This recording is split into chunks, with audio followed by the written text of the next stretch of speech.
नमस्कार दोस्तों।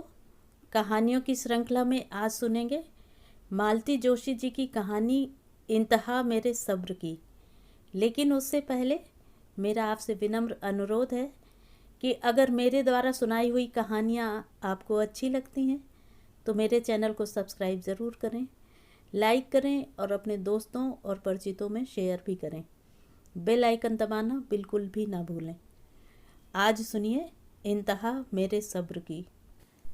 घर लौटते समय उसने सोचा था कि चाय पीकर वह आधा पौन घंटा लेटी रहेगी। बदन थकान से चूर हो रहा था। एक तो रात भर का सफ़र, फिर घर आते ही बस चाय और 2 बिस्कुट खाकर चल पड़ी थी। नहाने के नाम पर 2 लोटे पानी के शरीर पर डालकर उसने कपड़े बदल लिए थे।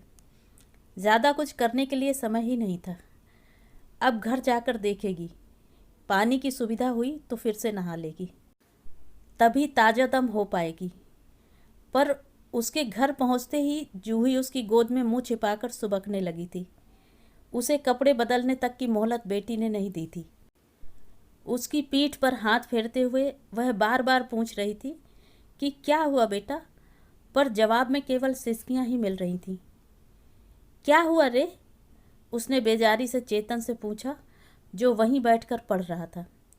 उसने एक बार माँ की ओर देखा, बुरा सा मुंह बनाया और फिर किताब में आंखें गड़ा दी।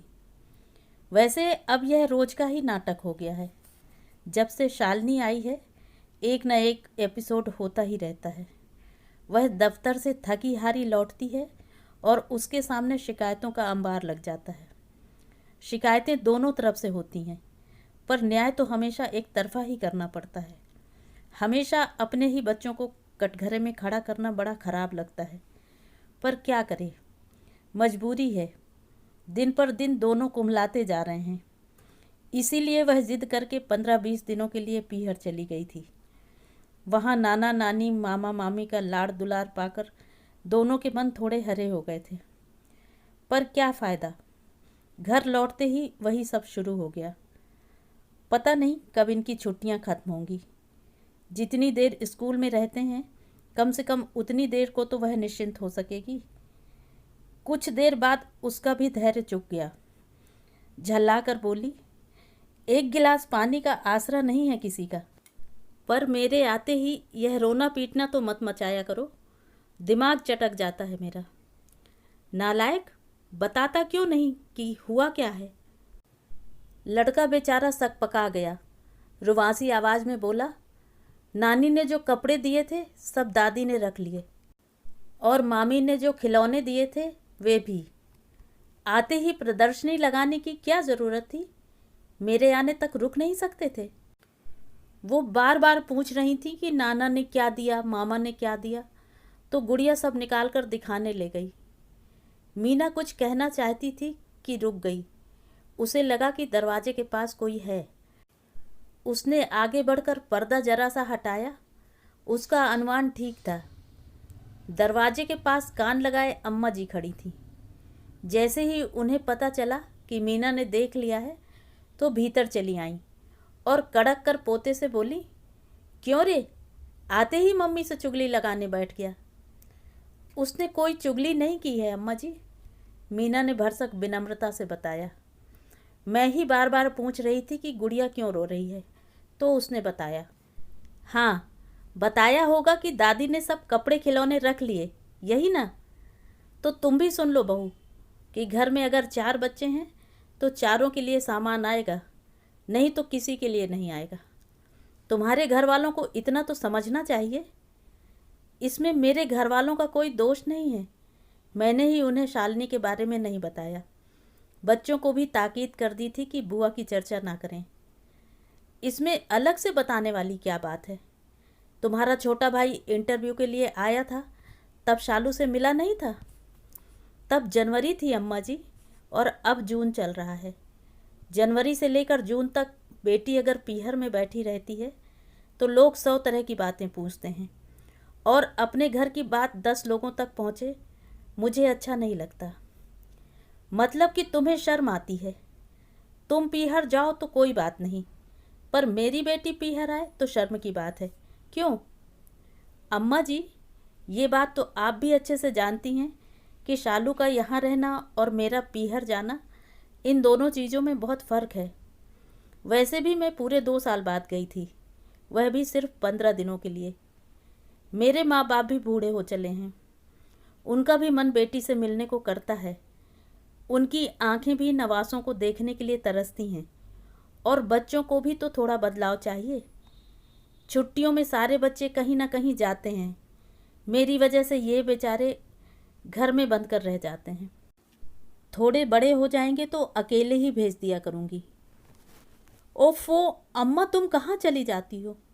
शालू अचानक वहाँ नमूदार हो गई। उसने दुपट्टे से सिर को कसकर बांध रखा था। आजकल वह इसी धज में रहती है। कई बार मीना का कहने का मन होता है कि शालू, पट्टियाँ तुम्हें नहीं हमें बांधनी चाहिए, क्योंकि आजकल तुम पूरे घर का सिरदर्द बनी हुई हो। गोद के बच्चे को अम्मा को पकड़ाते हुए शालू भुनभुनाई, अब थोड़ी देर इसे अपने पास ही रखो अम्मा, मेरा सिर दर्द से फटा जा रहा है और ये दुष्ट मेरे प्राण ले रहा है। दोनों के दोनों मेरी जान के दुश्मन बने हुए हैं। शालू वापस कमरे में चली गई। रिरियाते बच्चे को थामकर अम्मा जी ने बड़ी आशा से तीनों की ओर देखा। चेतन किताब में डूबा हुआ था, जूही माँ की गोद में लेटी थी। अगर बच्चों की माँ वहाँ ना होती तो अम्मा जी शालू के बच्चे को दोनों में से किसी को जरूर पकड़ा देती, पर अब हिम्मत नहीं पड़ी। सिर पर पल्ला डालकर खुद ही बाहर निकल गईं। शरीर पस्त था, मन खिन्न था, कुछ भी करने का उत्साह नहीं था, पर आराम की मोहलत ही नहीं थी। ढेर सारे काम, खासकर रसोई उसकी बाट जोह रही थी। उसकी गैर हाजिरी में माँ बेटी ने मिलकर जैसे तैसे निभा ही दिया होगा, पर उसके रहते कोई रसोई में पाँव देगा इसकी आशा नहीं थी। सबको खाते खिलाते 9:30 बज गए। जैसे तैसे रसोई समेटकर वह बाहर निकल आई और गुड़िया को सुलाने के बहाने उसके पास जाकर लेट गई। पलकें नींद से बोझिल हुई जा रही थी, पर वह उन्हें प्रयत्नपूर्वक खोले हुए थी, नहीं तो अनिल बुरा मान जाते। पति पत्नी कोई 20-22 दिन बाद मिलने वाले थे, पर मीना जानती थी कि अम्मा जी यह मिलन सुखद नहीं होने देंगी। उन्होंने बेटे को रोक लिया था। तभी वह समझ गई थी कि खूब कान भरकर भेजेंगी और वे कमरे में आते ही बरस पड़ेंगे। शुरू शुरू में जब ऐसा होता था तब वह पूरी पूरी रात रोती रहती थी, पर उस छुई मुई उम्र को अब वह पार कर चुकी है और अब वह भी तुर्की बतुर्की जवाब देने लगी है। जानती है कि उसकी शालीनता को जनता ने कमजोरी समझ लिया था और अब वह यह गलतफहमी दूर करने पर उतारू है। जैसा कि अपेक्षित ही था, अनिल ने कमरे का दरवाज़ा बंद करते करते ही पूछ लिया, आते ही यह क्या हंगामा कर डाला? कैसा हंगामा? वैसे भी हंगामा करने की आदत आपकी माता श्री की है, मेरी नहीं। वही तो पूछ रहा हूँ कि क्या हुआ? अम्मा जी ने बताया नहीं क्या? तुम ही बता दोगी तो क्या छोटी हो जाओगी? बच्चों को नाना के यहाँ से जो सामान मिला था वह इसलिए जब्त कर लिया गया कि सुमित अमित के लिए कुछ नहीं आया। अब मैं क्या वहाँ सारे खानदान के लिए कपड़े मांगती? तो तुम ही अपनी तरफ से कुछ ले आती। लाई हूँ बाबा, शाम को ऑफिस से लौटकर देने वाली भी थी, पर किसी को सब्र तो हो। इतने खुश खुश लौटे थे बच्चे, पर आते ही सारी खुशियों पर पानी फिर गया। आप गुड़िया का सुबकना देखते तो आपको पता चलता। अनिल चुप हो गए, कहते भी क्या, पर मीना चुप नहीं हुई। बोली, मेरी और भी 2 बहनें हैं, पर किसी की ससुराल से यह फरमान नहीं आता कि हर बार पूरे खानदान की पहरावनी करनी पड़ेगी। यह सिस्टम आप ही के घर में देखा है। मुझे पहली बार में ही जता दिया गया था कि वहाँ से आएंगी तो इकट्ठी 3 साड़ियाँ आएंगी। जब 3 आने लगी तो शिकायत हुई कि वे नौकरानियों के लायक भी नहीं हैं। अब एक के बजट में 3 आएंगी तो ऐसा ही होगा ना। तब मैंने ही माँ से कह दिया कि मुझे साड़ी वाड़ी देने की ज़रूरत नहीं है, जो देना है अपने नवासों को दो। अब उसमें भी हिस्सेदार पैदा हो गए हैं। अब इनके लिए भी मना कर दूंगी। मेरे माँ बाप कोई धन्ना सेठ थोड़े ही हैं जो देते ही चले जाएंगे। वैसे भी लिया दिया यहाँ आकर सब अकारत ही हो जाता है। बहस से बचने के लिए अनिल चुपचाप करवट बदलकर लेट गए। पर अब मीना चुप बैठने वाली नहीं थी। उसकी नींद काफूर हो गई थी और मन आक्रोश से भर उठा था। बोली, मैं जानती थी कि यह सब ऐसा ही होगा। इसीलिए जब आप शालू को लेने जा रहे थे तो मैंने कहा था पहले एक कमरा ठीक कर लो। शालू क्या वहाँ अकेले रहती? अम्मा जी साथ रह लेती। यह घर अम्मा का है, यह मत भूलो। तो हम चले जाते, भले एक कमरे में गुजारा करते, पर चैन से तो रहते। और बच्चे दिन भर अकेले रहते। अभी भी तो अकेले जैसे ही हैं। अभी भी अम्मा दरवाज़ा भर खोलती हैं और नींद से जगाने के लिए 100 गालियाँ देती हैं। बच्चे अपने से कपड़े बदलते हैं, अपने से खाना लेकर खाते हैं, अपनी जूठी प्लेट खुद उठाकर सिंक में रखते हैं और अपने से पढ़ने बैठ जाते हैं। जब से शालू आई है बच्चों का पढ़ना भी निरापद नहीं रहा है। अमित सुमित दोनों उनके सिर पर सवार रहते हैं। कोई पेन छीन लेता है, कोई कॉपी फाड़ देता है, तो कोई किताब छीन कर भाग जाता है। शिकायत करो तो उल्टे इन्हीं लोगों पर डांट पड़ती है। अम्मा जी जब तब गुड़िया को छोटू को पकड़ा देती हैं। 6 साल की बच्ची है वह, उसकी क्या बच्चे खिलाने की उम्र है? कभी अपने बीबी बच्चों की ओर भी देख लिया कीजिए, तब आपको पता चलेगा कि बच्चों के मुंह कैसे सूख गए हैं। आधी से ज़्यादा रात इसी कलह कलेश में बीत गई। और यह सिर्फ आज की ही बात नहीं है, आजकल अक्सर ही ऐसा होता है। पति से बात करने के लिए यही एक समय मिलता है और उस समय तक अनिल दिन भर की आपाधापी से इतने थके हुए ऊबे हुए होते हैं कि जरा सी बात पर उखड़ जाते हैं। फिर वह भी चुप नहीं रह पाती। सारा संचित आक्रोश बाहर आ जाता है। हर बात एक बहस में और हर बहस एक प्रश्न चिन्ह में तब्दील हो जाती है। अभी उसी दिन मीना ने कहा था, सुनो 1 लीटर दूध बढ़ा लें, शाम को बच्चों के लिए 1 बूंद नहीं बचता है। वे एकदम भड़क गए। 1 लीटर दूध का मतलब समझती हो? पूरे 700 रुपये की बढ़ोतरी। मीना को भी यह हिसाब आता है, पर इस उम्र में बच्चों का दूध से वंचित रह जाना उसे कचोटता है। कभी मीना कहती, सोचती हूँ शाम के लिए एक महाराजिन रख लूँ। शाम को मैं एकदम पस्त हो जाती हूँ, बच्चों को जरा भी समय नहीं दे पाती, कम से कम परीक्षा तक। वे उसकी बात पूरी नहीं होने देते। कहते, तुम थोड़े दिन सब्र नहीं कर सकती? यहाँ मैं रोज़ खर्चा घटाने की तरकीबें सोचता हूँ और तुम हो कि रोज़ एक नया सगुफा छोड़ देती हो।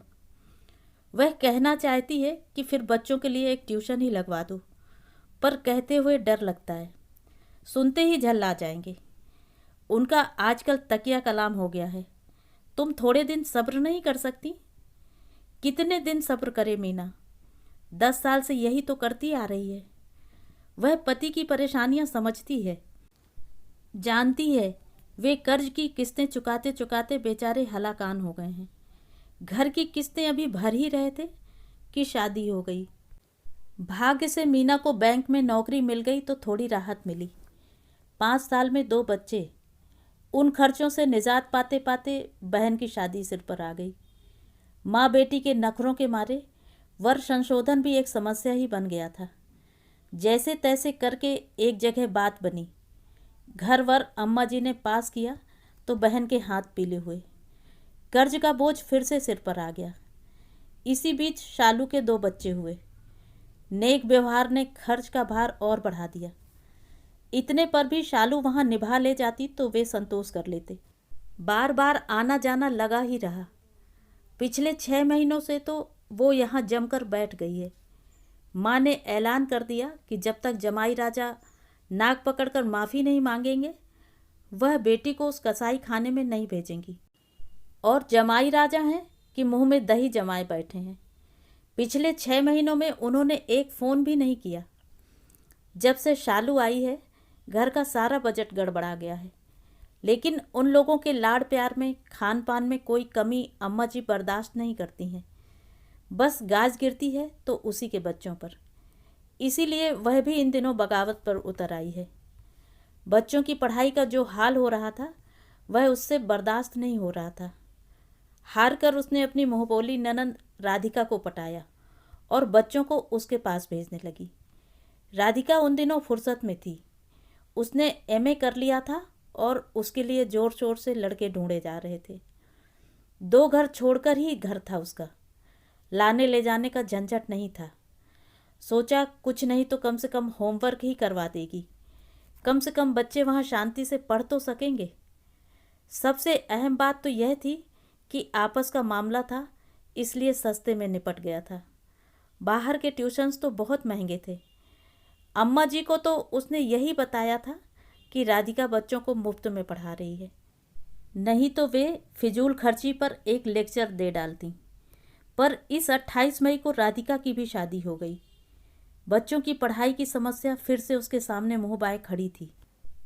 जुलाई महीने की एक भीगी शाम को उसने घर में अचानक एक विस्फोट कर दिया। सब लोगों को खाना परोसते हुए उसने अचानक सूचना दी कि उसका ट्रांसफ़र हो गया है उज्जैन, अगले महीने ही ज्वाइन करना होगा। सब लोग सकते में आ गए। सबके कौर हाथ ही में रह गए। फिर माँ बेटे ने एक साथ पूछा, ट्रांसफ़र? अचानक कैसे? मीना ने जानबूझकर ही यह समय इस खबर के लिए चुना था ताकि जो प्रतिक्रिया हो सबकी एक साथ हो।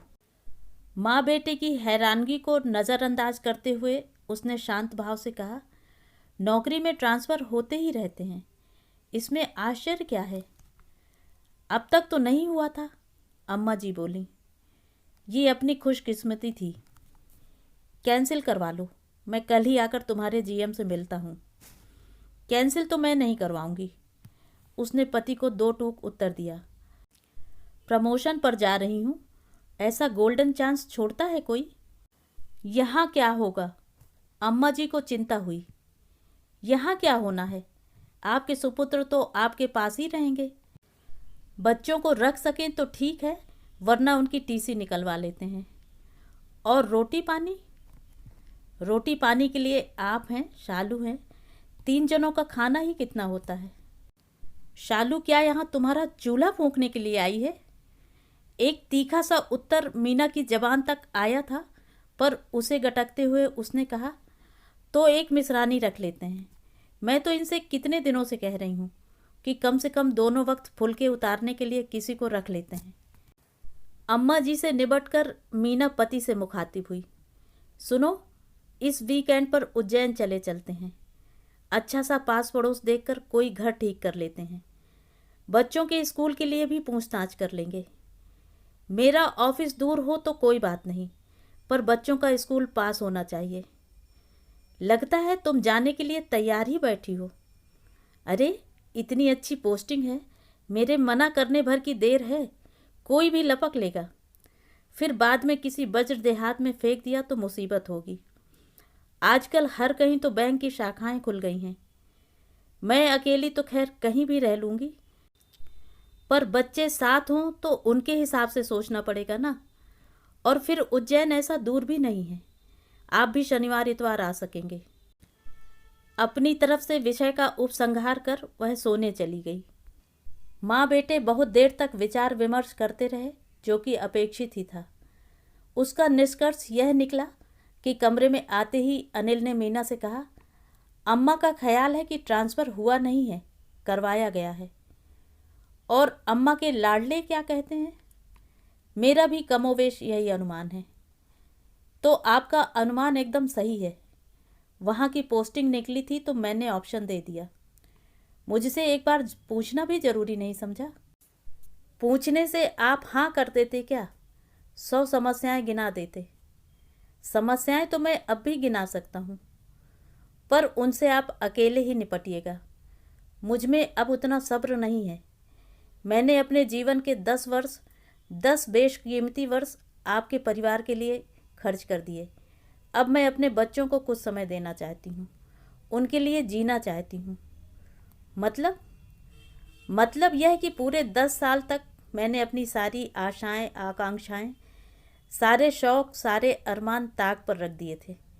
एक उम्मीद थी कि एक दिन हमारी सारी जिम्मेदारियां समाप्त हो जाएंगी और हम अपनी ज़िंदगी जी सकेंगे। शालिनी की शादी हुई तो मैंने राहत की सांस ली थी। सोचा था कर्ज है तो कोई बात नहीं, कभी न कभी पट ही जाएगा। जिम्मेदारी तो खत्म हुई। बहुत खुश थी मैं। शालू आसपास नहीं होती है तो आपकी माँ भी थोड़ा सम पर चलती हैं। बेटी का साथ पाकर तो वे एकदम दुर्दांत हो जाती हैं। पर अफसोस, मेरी यह खुशी 6 महीने भी टिक नहीं पाई। शालिनी जी को पीहर ही ज़्यादा रास आता रहा और अब तो लगता है कि वो कभी लौट कर जाएंगी ही नहीं। तुम इससे अच्छा कुछ सोच ही नहीं सकती क्या? सोच कर ही तो बोल रही हूँ।